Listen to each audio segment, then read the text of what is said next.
Serotonin is a key hormone that plays a role in stabilizing our mood, feelings of well-being, and also happiness. And yes, we all need more of that roundabout now. But it also plays a vital role in many other functions in the body. For example, communication between the brain cells and the nervous system, but then also plays a role in our sleeping, eating, and digestion. So we need a sufficient amount of serotonin to be able to live optimally. So I thought today I'd talk to you about how we can make sure that the body is actually producing sufficient amounts of serotonin. So we know serotonin works mainly on the brain, but did you know that 95% of serotonin is made in your gut? So there's a direct link between the gut and the brain. So if you have a happy gut, you'll have a happy brain, and that we call the gut-brain axis. And there's a lot of research now coming out showing that. So it is important to focus on gut health, and that's what I thought I'd talk about today. So when we look at gut health, we specifically look at the gut microbiome. So there's trillions of bacteria, viruses, and fungi, and these microorganisms collectively in our gut form the gut microbiome. And all of us have a different composition of this gut microbiome, but the main focus point actually comes down to the same thing. So when we look at the gut microbiome, we look specifically at the bacteria, the good bacteria and the bad bacteria.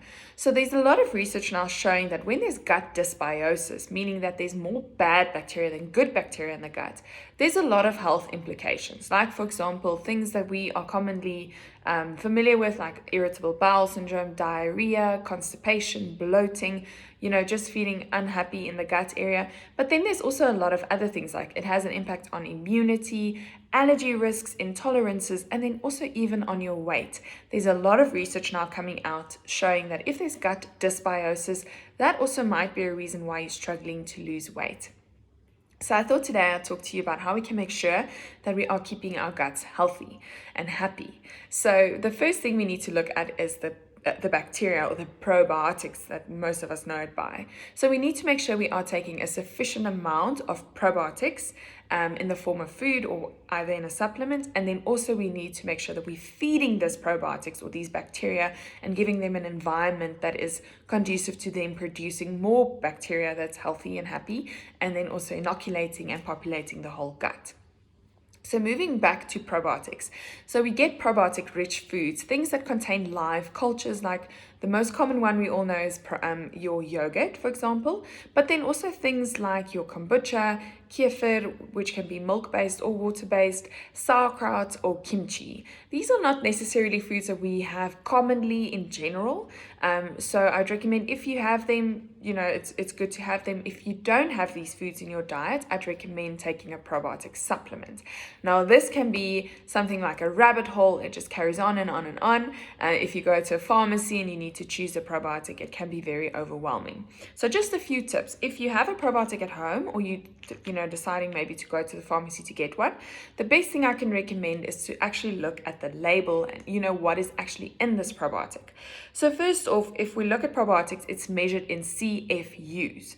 So if we look at the CFUs, we want to actually have something that has 10 billion or more CFUs. If it has less than that, you're probably going to have to take a lot of capsules, which is not very fun, and it might actually not be good for your budget. So make sure it has more than 10 billion CFUs, because that is what research is showing actually has the health benefits. Then we know that there's different strains of bacteria. We get bifidobacterium, lactobacillus, acidophilus, and the list goes on. So many probiotics have a variety of strains in them. They're called a broad spectrum or multi-strain probiotic, and some of them focus on one strain. So typically on the label of the probiotic, it'll actually state what it's been shown to be effective for. But something like an lactobacillus acidophilus, like this probiotic, for example, is also nice because it helps for many things. Like, for example, if you're taking antibiotics, it's good to take this, just to balance that. It helps with diarrhea, food intolerances, and so forth. If you have any questions, you are welcome to contact us. We'll be happy to assist you if you have any specific gut-related issues, or even candida. There's now research showing that if you're struggling with candida, a probiotic might also even help with that. So once we have the probiotics sorted, we need to feed them. Now, how do we feed them? We feed them with FOS, or it's also called prebiotics. And this is what we get from fiber. So having a high fiber diet is actually helping the gut to, give the probiotics enough food. So making sure we're having whole grains, fruits, and vegetables in our diet that's unrefined, carbohydrates as well. So when you're buying something from the store that has packaging on it, turn the label around, look at the label and see what is the amount of fiber per 100 gram. So we typically want to aim for more than 6 grams per 100 gram. If that packet has less than 6, it actually doesn't have much fiber in it, and I'd recommend you rather choose something else. So if you're going to choose between a cereal for breakfast, look at the different cereals and also look at the fiber content of them and make sure that it has a nice high fiber amount. If you look at popcorn, for example, it has about 15 grams of fiber per 100 grams, and a packet of Simba chips only has like 4 grams per 100 gram. So that's an easy swap. Swapping just chips for something like popcorn is healthier, and it's also going to give you more fiber, which is going to feed your probiotics.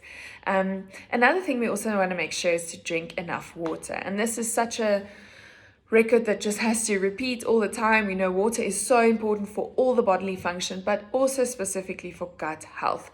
Why I'm saying this is because the water together with the fiber is making sure that the gut is not constipated. We don't want our bodies to be constipated. It's not just uncomfortable, it's actually unhealthy. We want the gut transit time to be effective so that there's a good movement of feces and so forth, and it's not getting stuck in the gut and causing a lot of issues and even buildup of toxins. So I hope this has been helpful. If you have any questions, let us know. And then I hope you have a happy and healthy weekend.